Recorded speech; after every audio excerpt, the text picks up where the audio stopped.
We're living in the days of the human superstar. Let me explain. Every day from the moment I wake up till the minute my head hits the pillow, I'm bombarded with ideas and images of those who've supposed to have made it. The successful ones who've got it all, the ones we want to be like. You might say I'm being tight, but if you dig deeper it's obvious things aren't always what they seem. You see, there's only one true superstar worth trying to be like. No glitz and glamour though, just one God who left heaven to walk this real life.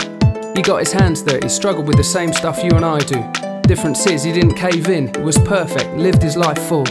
No prizes for guessing who I'm talking about though. Most of the time you probably see him wearing a white nightie hanging in some stained glass window. Jesus Christ. You might just know it as a swear word, but I promise you there's more to it than that. Just check the next verse. The good book says he was both God and man rolled into one. He was the man's man, hard as nails, yet the most sensitive and loving person ever to walk these trails. He spoke up for those who didn't have a voice, but more than that, he always had time for people. Didn't turn anyone away, seeing all as equal. He cried. He even washed his mates' feet. Don't know if I could do that. Age 33, his time came to an end as they nailed him to that tree. But what's the point of that, you thinking? To be continued, verse 3.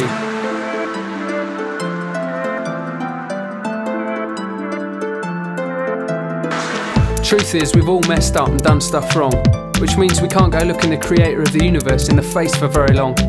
So there's us mankind standing before God, things not looking great.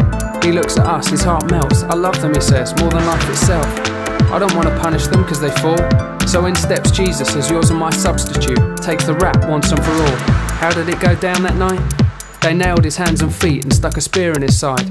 They put a crown made of thorns on his head, then he died slowly on that cross and bled.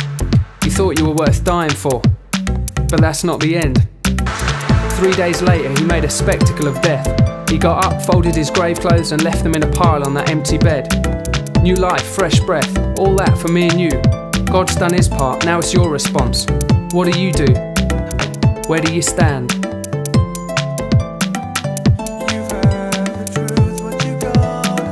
There is a God who loves you the way you are and desperately wants you to take his hand. But it's your choice. Where do you stand?